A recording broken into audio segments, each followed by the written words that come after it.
ಹರಿಹರ ಶಾಸಕರು ಹೇಳ್ತಾರೆ Chamarajanagar S P ಅವ್ರು ಯಾರೋ ಉಮಾ ಪ್ರಶಾಂತ್ ಅಂತೆ, ಅವರು ಪಮರೇನಿಯನ್ ನಾಯಿ ಥರ ಅವರು ಹಾಗೆ ಅಂತಾರೆ. ಅದೆಲ್ಲ ತಪ್ಪು ರೀ.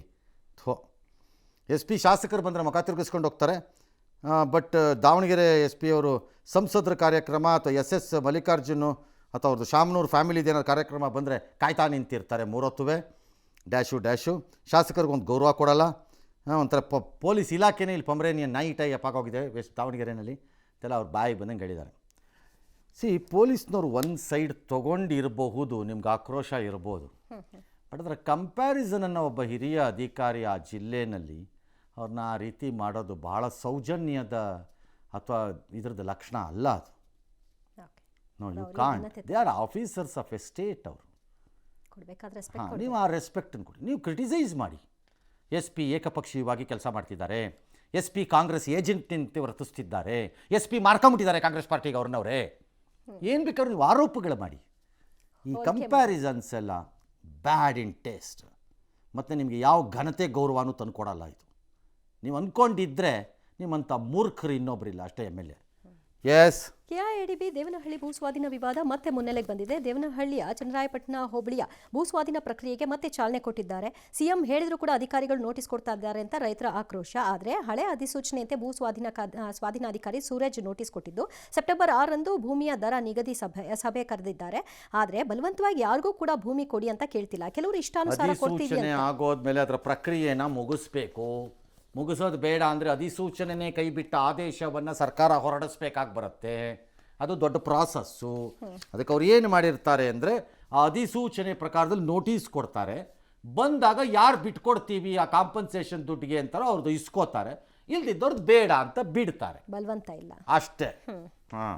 ಆಮೇಲೆ ದೇವನಹಳ್ಳಿದು ಒಂದು ಆಯ್ತಲ್ಲ, ಬೇರೆದೆಲ್ಲ ಇದೆಯಲ್ಲ. ಎಲ್ಲರೂ ಕರೆಕ್ಟಾಗಿ ಸಿದ್ದರಾಮಯ್ಯವ್ರ ಮನೆ ಹತ್ರಕ್ಕೆ ಹೋಗ್ಬಿಡಿ.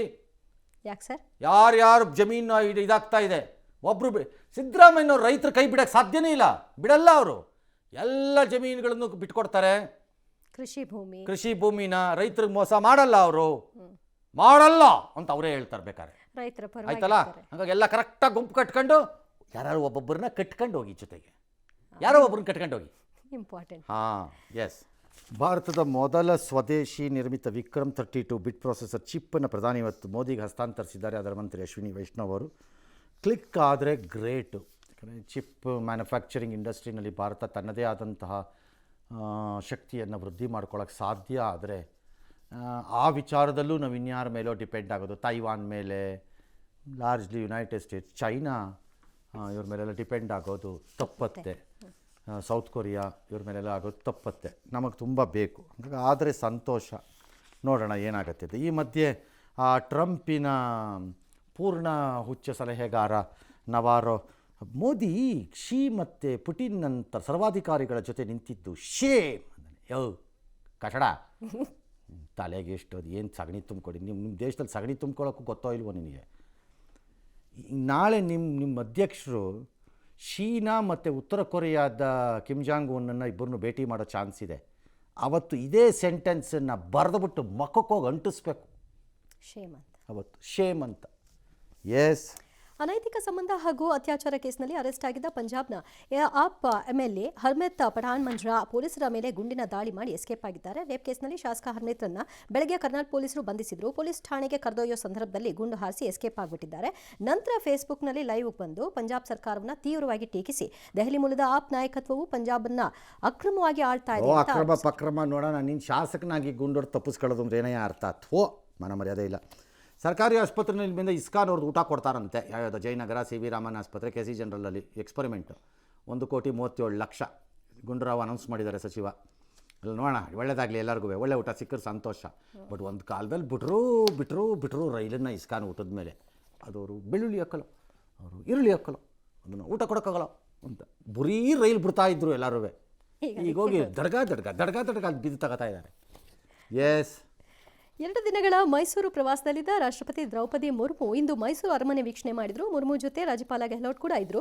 ಬಳಿಕ ರಾಜವಂಶಸ್ಥರ ಆತಿಥ್ಯವನ್ನು ಸ್ವೀಕಾರ ಮಾಡಿದರು. ಗಣ್ಯರನ್ನು ಸ್ವಾಗತಿಸಲು ನನಗೆ ಅಪಾರ ಸಂತೋಷ ಮತ್ತು ಹೆಮ್ಮೆ ಆಗಿದೆ. ನನ್ನ ಆಹ್ವಾನವನ್ನು ಸ್ವೀಕರಿಸಿ ಗೌರವಿಸಿದ್ದಕ್ಕೆ ಹೃತ್ಪೂರ್ವಕ ಧನ್ಯವಾದಗಳು ಅಂತ ಪ್ರಮೋದಾದೇವಿ ಪತ್ರಿಕಾ ಪ್ರಕಟಣೆಯನ್ನು ಹೊರಡಿಸಿ ಸಂತಸವನ್ನು ವ್ಯಕ್ತಪಡಿಸಿದ್ದಾರೆ. ಮೇಡಮ್ ಪ್ರೆಸಿಡೆಂಟಿಗೆ ಸಾಂಪ್ರದಾಯಿಕವಾಗಿ ಹಣ್ಣು ಗಿಣ್ಣು ಎಲ್ಲ ಕೊಟ್ಟರಂತೆ. ಅದೆಲ್ಲ ಕಾಮನ್ ಕಣ್ರಿ, ಎಲ್ಲರ ಮನೇಲೂ ಕೊಡ್ತಾರೆ. ಮೈಸೂರು ಪಾಕು, ಮಸಾಲೆ ದೋಸೆ, ಇಡ್ಲಿ ಸಾಂಬಾರು, ಚಟ್ನಿ, ಶಾವಿಗೆ ಉಪ್ಪಿಟ್ಟು, ಸಬ್ಬಕ್ಕಿ ವಡೆ. ಹಾಂ, ಸಬ್ಬಕ್ಕಿ ವಡೆ ಯಾಕೆ ಕೊಟ್ರಿ ನೀವು? ಯಾಕೆ ಸರ್?